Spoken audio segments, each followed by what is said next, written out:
Hawak na raw ng OLA yung warrant of arrest galing sa Regional Trial Court laban dun sa complaint sa hindi nabayaran ng mga utang galing sa OLA. O yun ang utang sa OLA. Okay? So sa video ito, talakayin po natin kung legit ba talaga yung mga ganitong klase ng mga messages o email na natatanggap ninyo o sakasakaling hindi kayo nakakabayad ng utang. So, bago lahat, maglalambing po ako sa inyo na pakisuportahan po ang aking mga social media account ng Facebook, TikTok at ang aking YouTube channel. At kung nagustuhan nyo at nakatulong po sa inyo ang video ito, ay malaking tulong din po ang inyong pag-like. Malaking tulong din po ang pag-share. At para updated po kayo sa mga videos dito about sa usaping online lending apps, pakihit lang po yung notification bell dyan sa may gilid natin, dyan sa may baba. Pala. Okay, so, para disclaimer, ulitin ko, hindi po ako nagpo-promote ng OLA o ng online lending apps. Hindi po ako nanghihikayat na mangutang kayo dito sa mga online lending apps. Ako po, sinusubukan ko pong i-review o silipin kung ano yung proseso ng kanilang pagpapautang at yung proseso ng kanilang paniningil para magkaroon ako sa inyo ng shared real experience about sa kanilang operation o sa kanilang sistema ng pagpapautang para magkaroon lang tayo ng tamang expectations kung ano yung naranasan ko na pwede ko ibahagi sa inyo. Okay? Simulan natin dito sa email na ito na nakita ko lang sa isang Facebook page group ng mga OLA victims community. Okay? Excuse me. National Capital Regional Police Office Visitational Notice. Ayan na naman. Tumiran Tres Panes. Okay. Galing sa email ng isang nagngangalang Geraldine. Ayan, yun lang. We have received your warrant of arrest from the Regional Trial Court regarding the complaint filed against you. This include Article 315 under the Revised Penal Code of the Philippine Constitution, estafa case, and Article 318, deceit. Kindly give us 1 to 3 days to visit this address. Okay? Please cooperate with the police who will arrest you. And if you are found guilty based on the evidence provided to us, you may be imprisoned for 3 to 6 months and will have a derogatory record on NBI and other government agencies.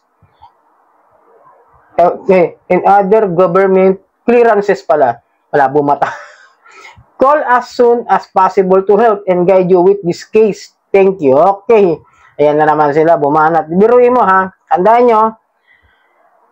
Ulitin natin. Ang warrant of arrest ay hindi ibinibigay doon sa nagsampa ng reklamo laban doon sa isinasakdal niyang tao.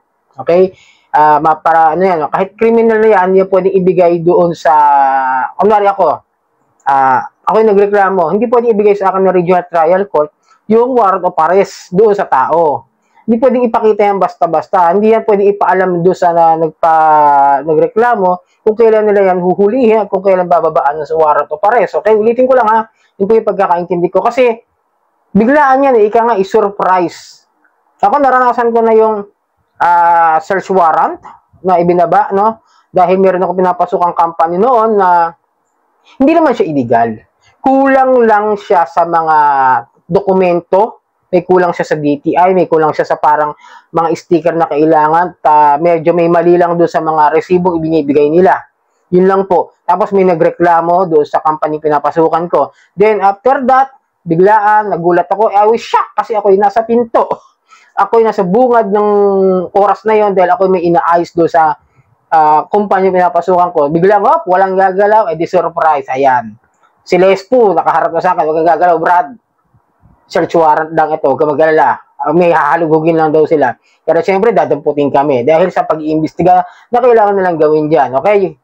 Sinyer ko lang sa inyo ha, kasi yung search warrant is, hindi naman yan agad-agad warrant of arrest. Iba yung warrant of arrest kasi yung warrant of arrest meron na nakasampang kaso yun doon.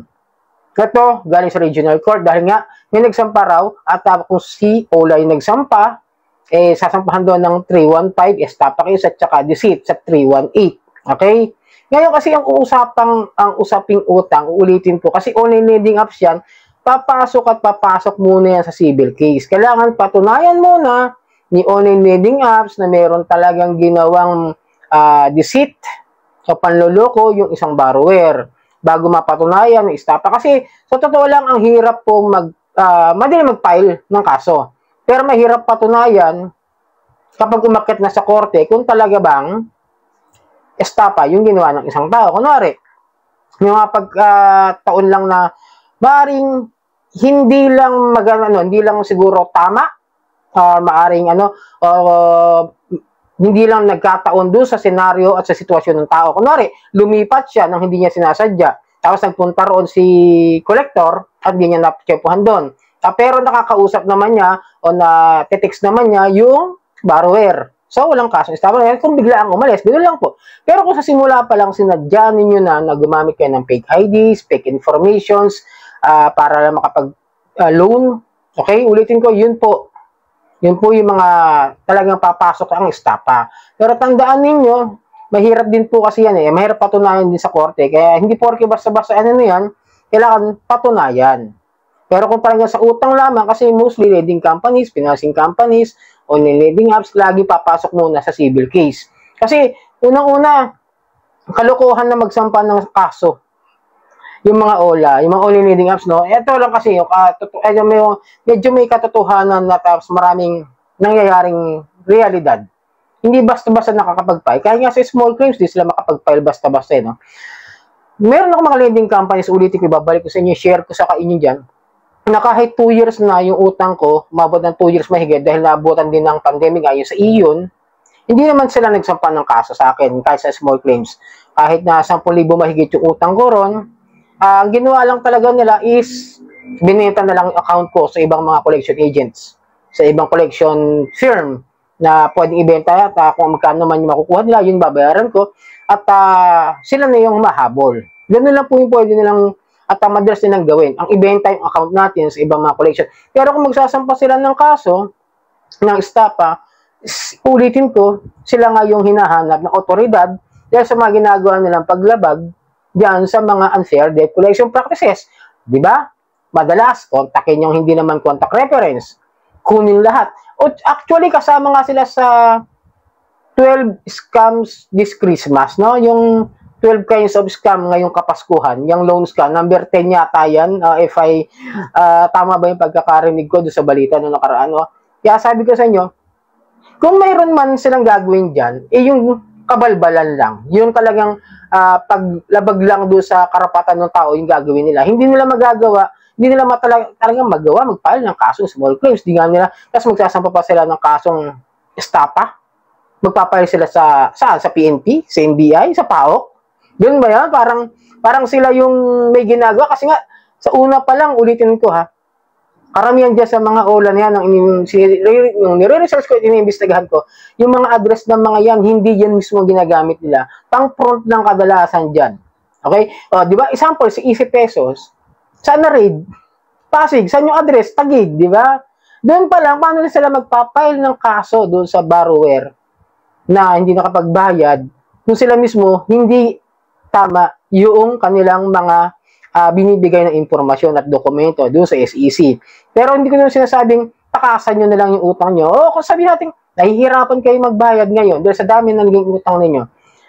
Pilitin nating mabayaran kahit paunti-unti, kahit pa isa-isa. Kung ano man yung kaya natin ngayon, subukan nating bayaran, yun po unahin natin para mabawasan din po yung kahit paano na ano. Kung naharasman kayo, ireklamo nyo na sa PAOK, sa SEC, sa PNP o sa NBI, kung saan po yung may pinakamalapit sa inyong mga ahensya ng gobyerno, doon nyo na lang po ilapit. At kung kayo katwiran nyo na haras na kayo, it's up to your decision kung babayaran nyo yan o hindi. Pero paalala lang, ang utang ay utang. Okay? So, sana nakatulong ang video ito. Muli, maglalambing ako sa inyo na pakipalo po ang aking mga social media account, Facebook, TikTok at aking YouTube. Maraming po salamat sa ulitin.